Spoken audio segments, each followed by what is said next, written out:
Hi, I'm Amber and welcome to the Right podcast. Today we'll be discussing pronouns. What are pronouns, you ask? Well, a pronoun is a part of grammar. A pronoun substitutes for a noun that has already been stated or is very clear from the context. The noun that the pronoun refers to is called the antecedent. Let's look at a couple examples of each. Here's our first example. The trail is very long. It winds all the way through the park. In this example, it is a pronoun that replaces the word trail from the first sentence. Instead of saying trail again in the second sentence, we can replace it with the pronoun it. Let's look at another example. Our second example is Steve ran to class. He was still late, however. In this case, he is the pronoun that replaces Steve. He is the pronoun and Steve is the antecedent. Let's look at this example. The CD wouldn't work. It had scratches all over it. Here, it is the pronoun that replaces CD. Seems easy, right? It is, but you have to be careful. Look at this next sentence. The CD wouldn't work in the computer. It had scratches all over it. Here, it is still the pronoun, but what is the antecedent? Is it the CD, or is it the computer? We could probably infer from the context that the CD is what has scratches on it, not the computer. But in this case, it has two antecedents, which makes it confusing for the reader. So in writing a sentence, make sure that the pronoun only has one possible antecedent. Here's another confusing example. John put a bullet in his gun and shot it. Again, it's fairly easy to identify the pronoun it, but what did he shoot? Was it the bullet or the gun? Again, it may be easy to assume that John loaded his gun and then fired the weapon, but isn't it also possible that John loaded his gun, set it on the table, and shot it with another gun? Here the pronoun it refers to the implied idea of shooting his gun. However, that's not the only way this sentence can be interpreted. And finally, Jerry wore those silly green shorts. It was his favorite color. The confusion in this sentence is probably a little more noticeable than in the last couple. However, this is a common mistake. Here, it is the pronoun. The writer obviously intended for it to refer back to green. However, it actually refers to shorts.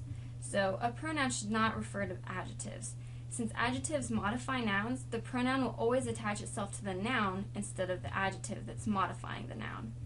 Okay, so when we talk about pronouns, there are many different kinds that we could be referring to. The first group of pronouns is called personal pronouns. These include I, you, he, she, it, we, you, and they. You can see these pronouns used in these sentences below. Another group of pronouns are demonstrative pronouns. These include this, that, these, and those. Demonstrative pronouns are used to indicate or demonstrate.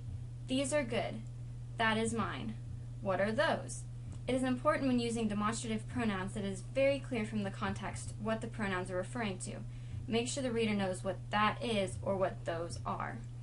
Next are indefinite pronouns. Indefinite pronouns demonstrate like the demonstrative pronouns we just looked at, but indefinite pronouns aren't as concrete. Some indefinite pronouns are all, some, any, nobody, few, and each. So from the examples you can see that the writer is indicating that someone must have left the door unlocked, but we don't know who exactly.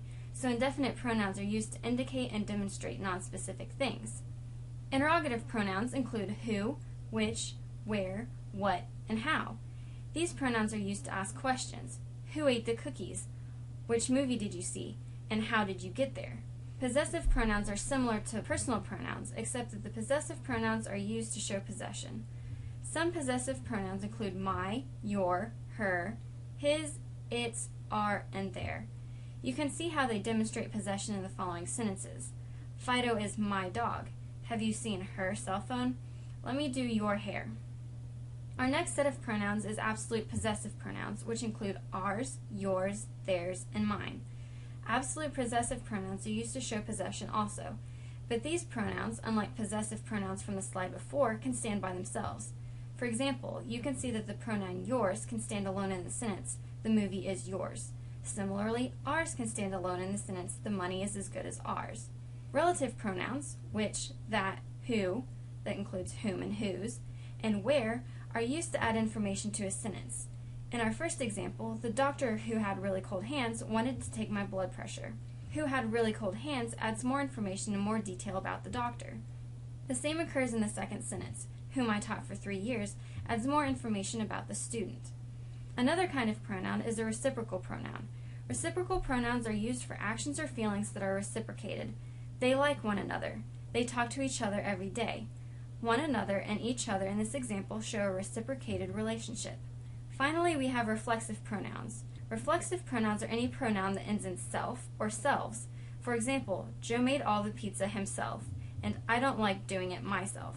You see that the reflexive pronouns are pronouns that refer back to another noun or pronoun in the sentence. One thing is very important when writing a sentence with pronouns.